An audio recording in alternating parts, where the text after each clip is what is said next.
Oh,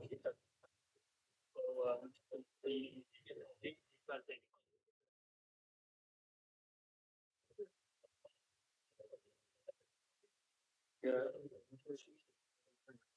Say 93 this time.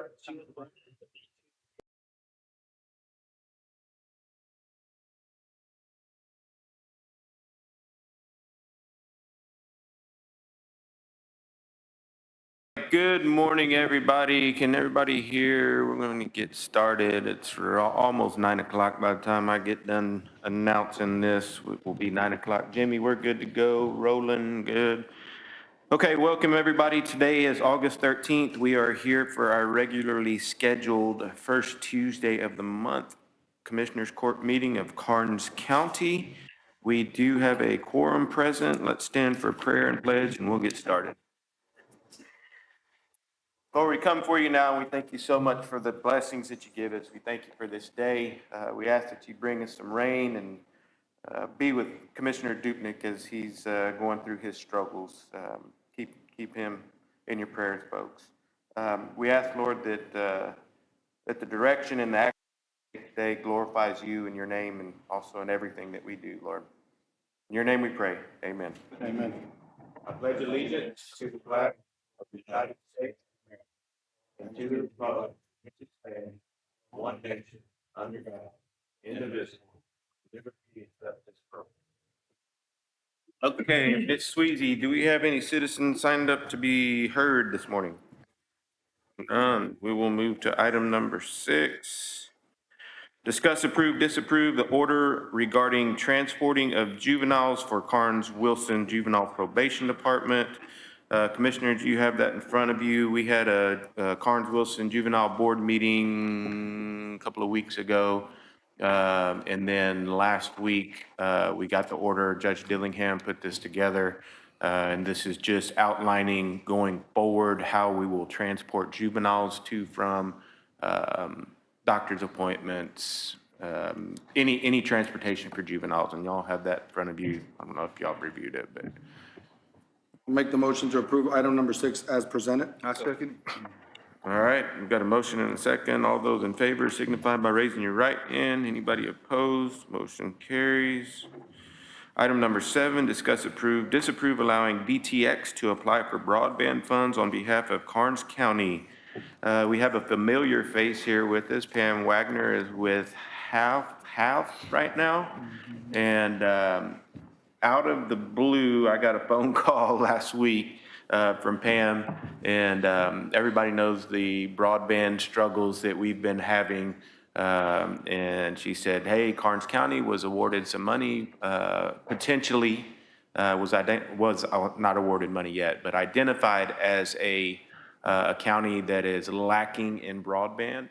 And of course, we all know that, but there are some funds available. And so Pam, I'm gonna let you kind of give the spiel. Hello again. It's great to be back in Karnes County. I know I have a new shirt on, but the mission has always been the same. Somehow we are going to connect Karnes County, every residence with internet, and make sure they are connected. And I know how much Karnes County really wants the rural areas connected. The emergency services and the constituents out in the rural areas need to be able to talk and get help when they want. I know Commissioner Dupnick really has headed this up, and thoughts with him all the way. So please give him that when you see him. So I was just asked to introduce this group, and I'm thrilled to do this. I think this is a great answer for Karnes County and where it stands. What has happened is the Texas Broadband Office has received monies.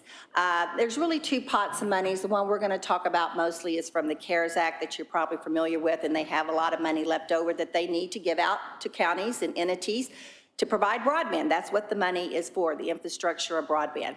So what they have done this time is they've identified some counties and some areas that need broadband, and Karnes County happens to be one of them. And one of the local providers, BTX1, says, hey, this is in our backyard, our neighborhood, we could really do a good job for them. Would you introduce us to them? And that is what I'm doing here. One of the questions that came up during all that, and believe me, I'm gonna let the BTX1 do all the introductions about who they are and why they're best for you. I just wanted to introduce the group to you that brought it to me. But one thing I wanted to ease your mind is this money, this pot of money does not go to the county unless the county wants to be a broadband owner, and I don't believe Karnes County has that interest to do that. So the money actually goes to the ISP to build the infrastructure. But what the Texas Broadband Office has been very clear about is that they want cooperation. They want endorsements. They want the counties to work with the ISP and the ISP to work with the county and to make sure we introduce ourselves to the constituents and to the public and the library and everybody who needs broadband. So really what this is about is just getting your 100% endorsement, writing a letter on behalf of VTX1 and the subgrantees like HAP, and letting them know that you support them. What I want to be clear about, though, is that if somebody else comes in and needs your support, that you are open to do that too. So it's not like we're making you only support us. This is open. Whoever can provide the best service for you. I happen to think this group can do it, so I'm really putting my 100% support with this group that we pulled together. What's different this time and last time I've come to see you is it's not just one group. This is many, many different entities has gotten together to give you the best plan there is, and that's really going to be beneficial in the long run to Karnes County. So with that introduction, I'm going to introduce the rest of the group. I'll let VTX1 here do that for you. Thank you. Good morning. Good morning, Judge. Good morning, Commissioners. My name is Orlando Quintanilla. I'm with VTX1 Internet, also known as Valley Telephone Cooperative. So that is actually our parent company. So a little bit of history about our company. We've been around since 1952. Actually started out as a telephone company. So providing telephone services to rural communities where telephone wasn't available at the time. The cooperative was kind of put in place, kind of similar to how the electric co-ops did for power. So we've been doing this a long time. We've morphed from a telephone company more into a broadband company that can provide internet service to rural communities, such as communities in Karnes County. So we're very keen on trying to help the community, trying to get to a point where everybody's connected. So that's our goal. Now, just a little bit about what we do in the area. Currently, we're in the process of expanding our fixed wireless coverage in the county, but with the iteration of Boot 2, this enabled us to look at the possibility of getting fiber throughout the entire county. So just a little history on Boot 2. We looked at the 24 counties, and we saw that Karnes County was a very good opportunity since we actually provide services currently. Now, we do have a proposal in place that we're going through to be able to kind of put an application together. Now, this application is going to be able to serve 4,600, close to 4,700 locations, okay? These are unserved locations within the county that currently do not have broadband. So broadband has a definition. So what is broadband? Broadband is essentially anything that is higher than 25.3, but now the latest iteration is 100 by 20, right? That's the goal, which 100 megs download, 20 megs upload, right? So we want to be able to kind of get to that point, but with this grant, they're actually asking for us to do 100 by 100, which is symmetrical speeds. So it's 100 megs download, 100 megs upload, right? But we want to be able to exceed that with fiber optics. So fiber optics, you're able to get gig by gig services, and that's what we currently offer in our fiber areas. So that's kind of what we're moving towards. And the goal is that we're going to try to build it's close to about 500 miles of fiber. And we're looking at potentially a $55 million request to the state to be able to bring money into Karnes County to be able to deploy broadband. And that's something that we've kind of gone through right now, and that's very high level. My goal is to be able to get some more information on exactly where these locations are, to provide a more intricate map as to where everything is. But we do have that information at hand to be able to share with Commissioner Court and with you, Judge. So we'll work through that process as well. One of the things also about our company, we have about 40,000 current subscribers right now, mixed between fiber and fixed wireless. So, you know, we've got quite a bit of experience with this. We've also currently secured a public-private partnership with Cameron County, which is in Deep South Texas.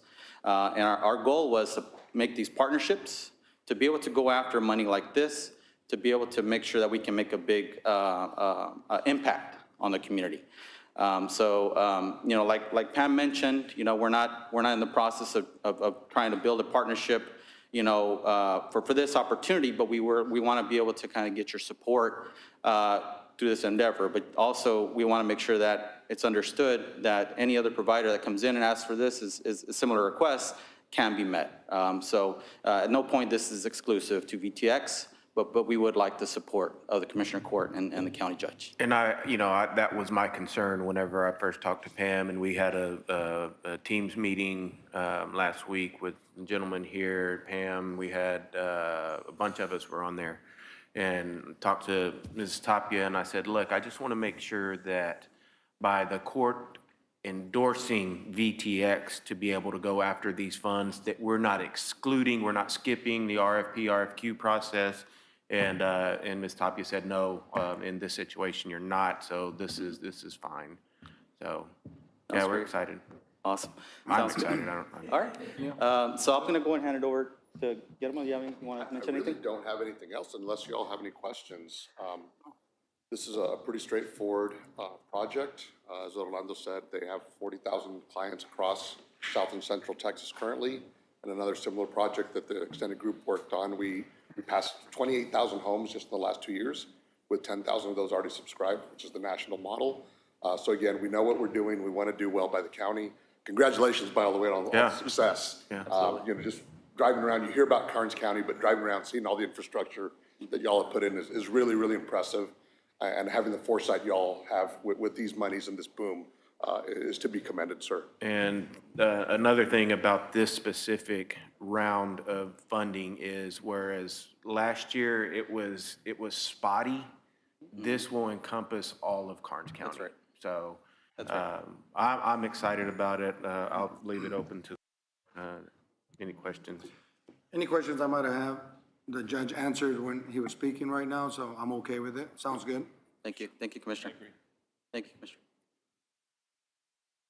I'll make the motion to approve item number 7 as presented. I'll second. Okay, you've got a motion and a second. All those in favor signify by raising your right hand. Anybody opposed to it? Motion carries. Look forward to working with you gentlemen and keep us Sounds focused on great. what we need to do. Thank you. Thank you so much. Pam's been around, I think that's her third shirt that she's worn.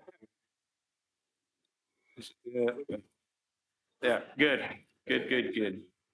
Okay, item number 8 on the agenda is discuss, approve, disapprove DRG contract for Justice of the Peace Number 2 Office. Commissioner Lissia informed me right before court that he would like to go into executive session on this. I don't know anything about it, so is that what you're wanting to do, Commissioner? Yes.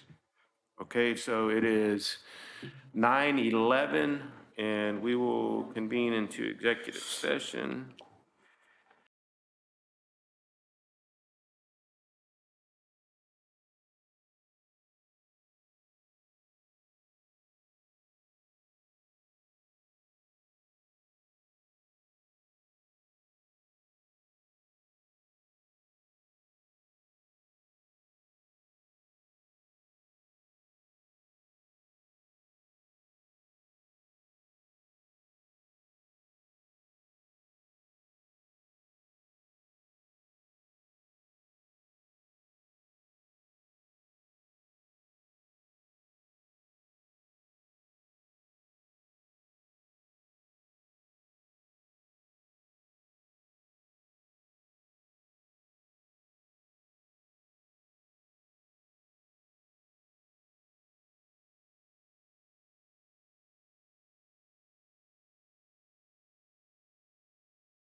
to regular session. We will take no action on item number 8.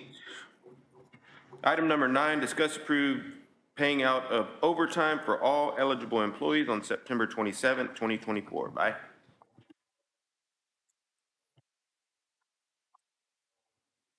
Good morning, everyone. During our salary committee meetings and meetings with TAC in the past, they've always suggested that we pay out all overtime come September 30th.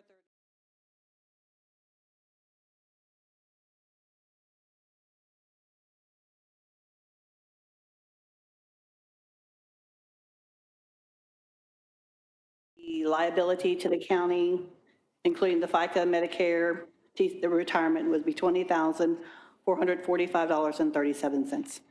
20,000. 445.37. And anybody that has .003002, it's like 40 cents that they would get, we're going to leave those on the books because they'd get like a nickel by the time you pay the taxes and everything on it. I'm sorry, Vi, what was it again, 20,000? 20,445.37. Okay. We'll also send the list out to all the department heads that have employees with some overtime on their books right now, if they want to give them the opportunity to take it off, so we're not paying it out. But also, that's why we did the end of September.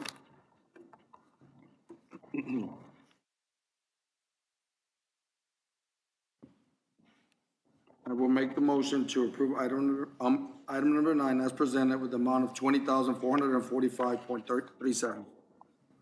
I'll second it. Okay, we've got a motion and a second. All those in favor signify by raising your right hand. Anybody opposed to it? Motion carries. Thank you. Are you opposed to it, Commissioner No. Liss? Okay, thank you, bye. Item number 10, discuss, approve, disapprove, approve and authorize county judge to sign the order of election for November 5th, 2024.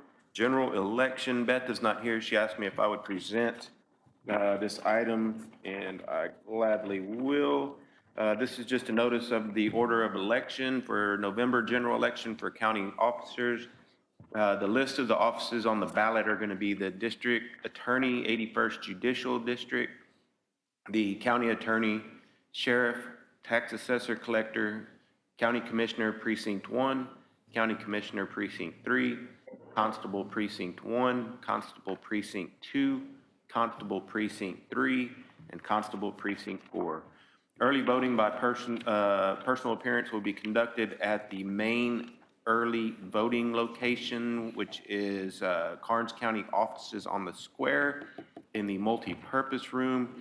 Those hours will be on October 21st through the 25th from 8 to 5, October 26th from 7 a.m. to 7 p.m., October 27th, 10 a.m. to 4 p.m., and October 28th through November 1st, 7 a.m. to 7 p.m.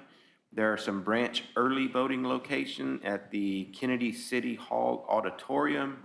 Those hours are October 21st through the 25th, 8 a.m. to 5 p.m., and then October 28th through November 1st, 8 a.m. to 5 p.m. Applications for ballot by mail should be mailed to the Karnes County Early Voting Clerk, Beth Montalvo, Elections Administrator, 210 West Calvert, Suite 140, Karnes City, Texas, 78118. Her email is elections@co.karnes.tx.us. Telephone number is 830-780-2246, and her fax number is 830-780-3059, or you can go to www.co.karnes.tx.us/page/karnes.elections. Applications for ballot by mail, ABBM, and federal postcard applications, FPCA, must be received no later than the close of business on October 28, 2024. If the ABBM is faxed or emailed, or if an FPCA is faxed, the original application must be received within 4 business days. This is issued this 13th day of August, 2024.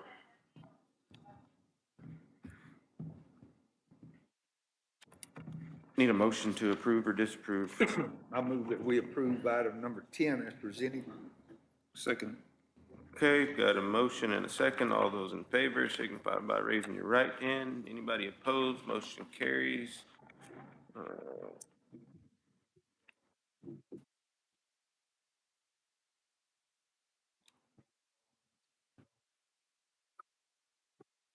Okay, item number 11, discuss, approve, disapprove budget amendment BA 2024-17 in the amount of $66,968.40 for the unexpected early delivery of ambulance chassis and approve the issue of payment to Alexander Ford for the aforementioned amount out of GL 100-409-4997 contingency Casey. Good morning, Judge and Commissioners. So good news and bad news. Good news is we have officially started the countdown clock on the 16-month lead time with our ambulance manufacturer. The bad news is the ambulance chassis showed up prior to October the 1st. So some quick context. So in my budget proposal to Judge Hedke for fiscal year 24-25, I had requested their funds to be allocated to remount Medic 920, which is a 2019 model ambulance. The chassis currently has about 108,000 miles, about 9,000 engine hours on it, so it's time. With that, talking to our ambulance manufacturer, their lead time, once we got a chassis, was 16 months. So we're like over a year, about a year and a half out from the time we got a chassis. So with that, with the unknown nature of the vehicle market, conversation was that we probably need to start the 6 to 8 month countdown timer for a vehicle chassis. So talking to our ambulance manufacturer, they recommended actually going to a local vendor because their fleet vendors in Houston were anywhere from a year plus on chassis. So the vehicle market's quite frustrating, especially when you get into the commercial fleet market, because as history will have shown itself within at least our department, we had orders that we had on the books for a year and a half that were canceled by the manufacturer, which, as the court will recall, we had to go into the private market and go to answer a Ford recently, a year and a half ago, to purchase a vehicle off the lot because the commercial fleet was not an option for us. Furthermore, with vehicles, i.e. the 2 Tahoes we just received, that was an 8-month lead time on that too. So in the name of trying to, bless you, Commissioner, in the name of trying to forecast and get the clock started, we went ahead and requested the order to be placed with Ford, knowing that, or anticipating that, the order would take anywhere from 6 to 8 months, which would have landed us into November to January of this upcoming fiscal year. So my request to the court is the chassis that we ordered has been made. It's currently in existence today. It's at Alexander Ford. I am requesting the court to authorize payment out of contingency in the amount mentioned of $66,968.40, of which is the chassis cost plus a $7 inspection fee and a $24 title fee, so that we can have our chassis and then wait for the next 16 months until we get the production slot opened at Frazier Ambulance in Houston to get that truck actually completed. I'm happy to answer any questions you may have. And the agenda item, it's not necessarily a budget amendment conferring with the auditor this morning. I'm simply requesting a motion for approval of the issuance of payment to Alexander Ford. We're not moving money or amending the budget in any way. There's funds, sufficient funds in contingency currently. 145,000 roughly. There's sufficient fund balance in contingency to cover the costs. I'm just requesting authorization of the payment, which is currently in the bill list to be made to Alexander Ford. You didn't budget this for next? Not current fiscal year. It's in the upcoming budget. Right. But those funds won't, until the court adopts the budget in mid-September, the funds, I don't have them currently within my department budget today. And because of the unknown lead time, Right. we went ahead and said, okay, put it on order, fully expecting not to get it until next budget. Correct. At the earliest, probably after the first of the year. And historically too, whether it's fleet vehicles or ambulance manufacturers, we have submitted letters of intent with those manufacturers, and they very well know that these situations may pop up, and we've never had something show up early. It's always been way past what the anticipated date was. If we were told 6 months, it was a year. If we were told 8 months, it was a year and a half. This was a one-off case that we were told 6 to 8 months, and they built it in 3. So fortunate or unfortunate scenario. Again, we're just trying to make decisions best we can at the time to, again, forecast with the dates that we were provided, both by the dealer and the ambulance manufacturer. How much did you have budgeted for next year's? I don't have that number in front of me. I can pull up my iPad. I believe the total remount cost, it was $160,000 for the actual ambulance portion for remounting of the ambulance, plus the additional $70,000. Same price for the, Same price, yes, sir. will that be taken off of the budget or? We can amend that dollar amount off, absolutely. We can make that change if need. I can confer with the auditor, and so we won't have to carry that unnecessary balance moving into next Not year. in this motion.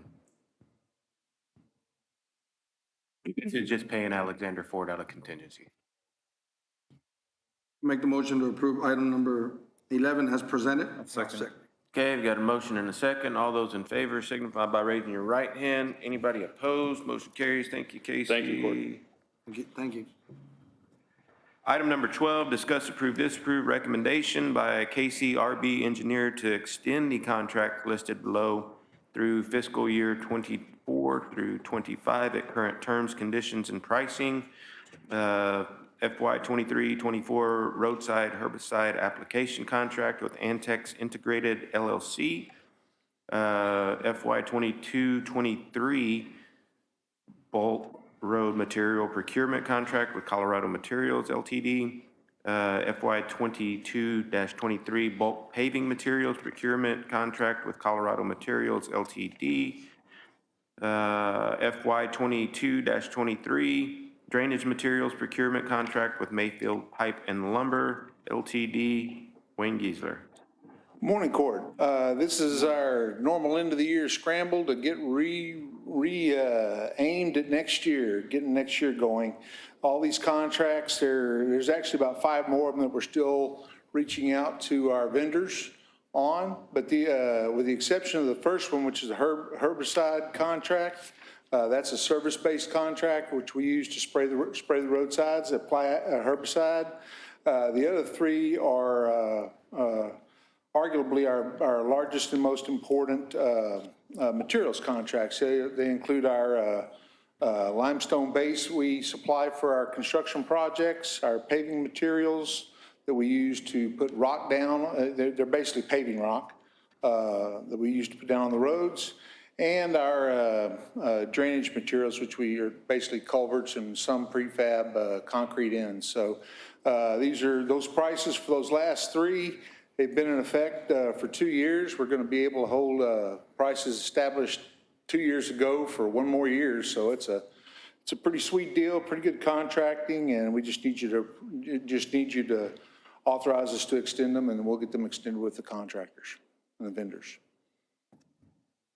Okay, I'm sorry, I heard at the end. Sure.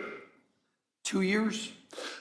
Well, yeah, we basically, these are IDIQ contracts, and so we essentially bid them 2 years ago, so we got 2-year-ago prices. Okay. And so, but we have an option to extend for 2 additional years beyond the initial base year, and this is going to be the 2nd extension year. So it'll be next year we'll have to rebid these. You'll have to do the RFQs next year on everything? Well, they're straight bids. They're straight bids, but we'll just rebid them like we normally do. Now, one of these contracts just says through 2026? Yes, that one we just, that's the roads, that's a herbicide application contract. That's one we just awarded a few courts ago, back a couple months ago. And that one is on a different rebidding cycle. Okay. So that's the reason that's there. Is that the only one? That's the only one of this group. Yes, sir. Yes, sir, Commissioner.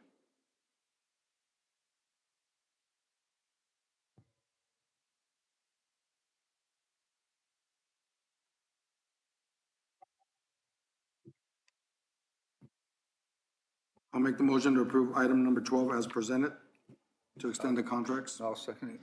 Okay, we've got a motion and a second. All those in favor signify by raising your right hand. Anybody opposed? I don't know that we can do this. I think that we probably need to look at RFQs. I don't know how you can continue just renewing, but I'll have that conversation with you after. Motion carries 1, 2, 3 to 1. Item number 13 is consent agenda. We have reports from our Justice of the Peace Precinct 1, Precinct 3, and Precinct 4, our Elections Department, IT Department, EMS, Maintenance, Sheriffs, Constable Precinct 4, our Veteran Service Officer, Blake. For y'all that have not met Blake, Blake's up here. Blake's got his report in. Thank you, Blake. And our DMV report. If anybody wants to pull any of those, we can pull them and discuss/act on them. Item number 14. Otherwise, we'll approve all in one manner. Motion, sorry.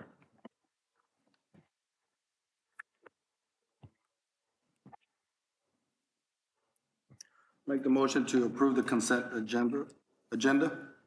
I'll second.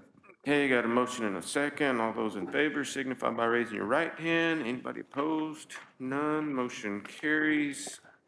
Want to pull any reports, commissioners? If not, we'll move to item number 15, have updates from our commissioners, starting with Precinct 2.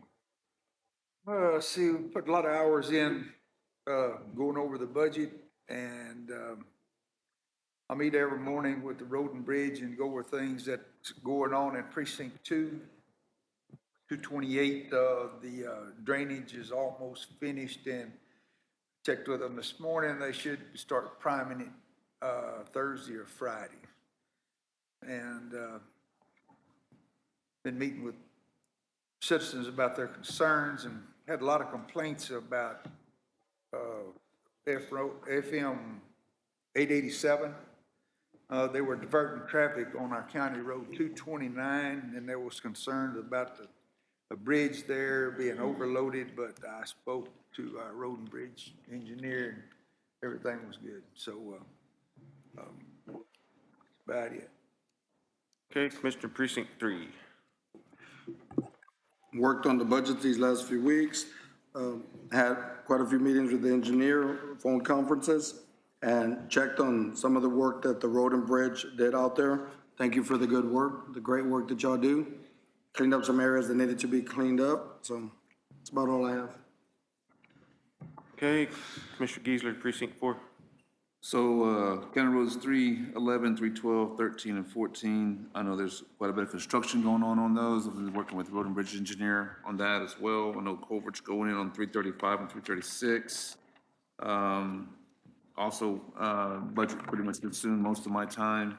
I did field quite a few calls from constituents on various items. And I do believe I'll be attending the legislative conference in a couple of weeks, and so looking forward to that. That's all I have, Judge. Okay, item number 16, we have our reports from our tax assessor, collector, auditor, and treasurer. Tammy, you're up first. Good morning. How's everybody today?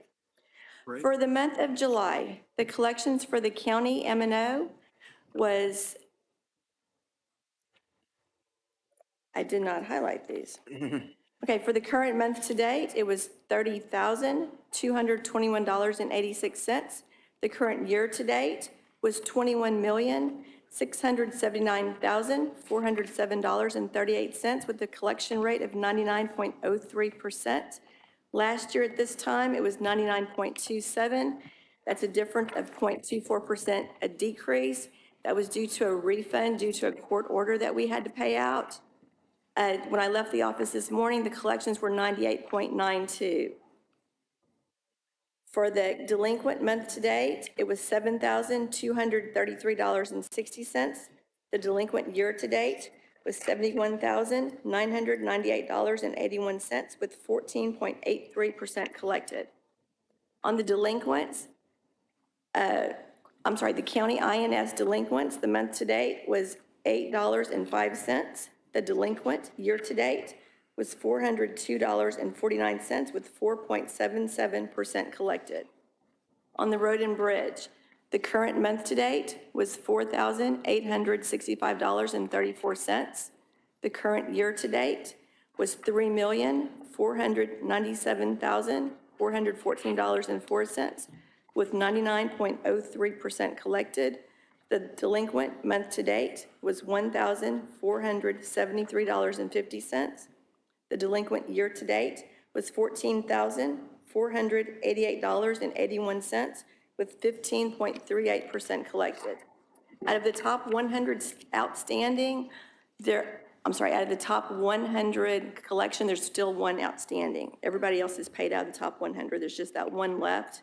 And the attorneys have been notified, and they're working on that one still. And that's all that I have. Thank you, Tammy. Thank you. Tom, auditor's report. All right, Court, good morning. I gave you all a little summary of my report. Y'all got the report. So basically on our revenues for the general fund, our ad valorem taxes were at $13,951,047, which were about 0.43% exceeding our budget. To the good, county sales tax is trending a little bit lower. It's $5,327,51. Our interest is substantially up. It's $2,723,849. The market's trending a little bit under 5.5% right now. EMS receipts also are about 39% over budget. It's $1,043,960, and tax office fees, $459,091, which is about 8% over. If you look at our revenues, we're right on budget. We're at 99% for the year, and we've got 2 months to go, or a month and a half.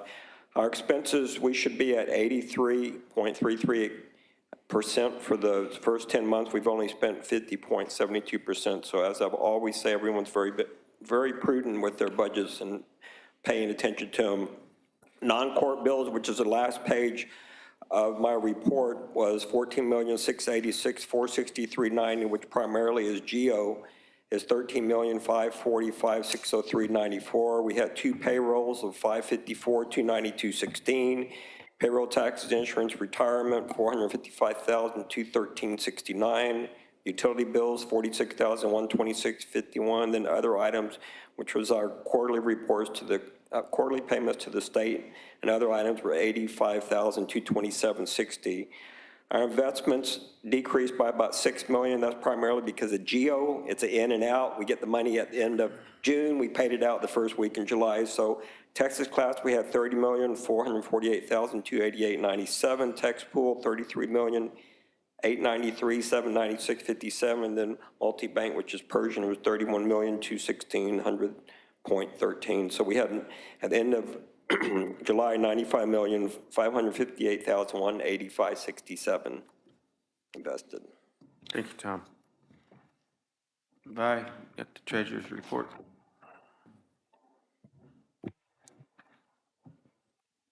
Balance as of June 2024, $102,954,042.11.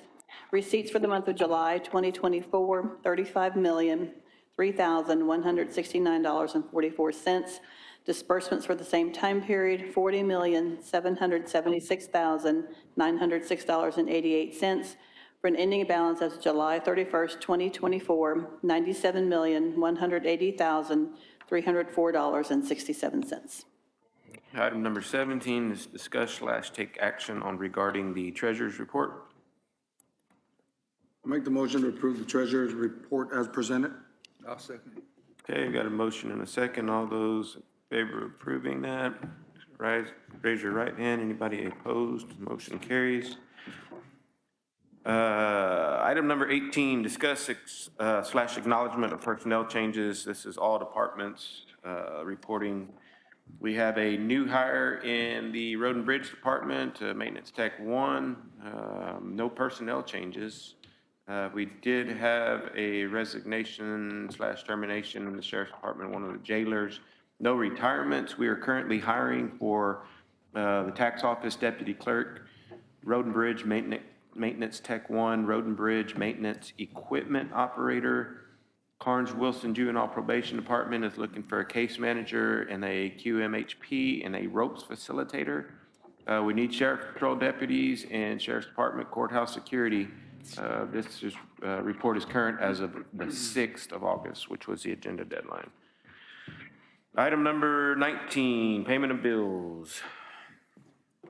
Okay, Court, the total bills are $997,612.26.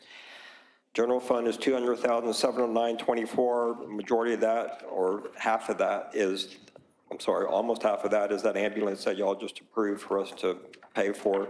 Road and Bridge we have is $780,554.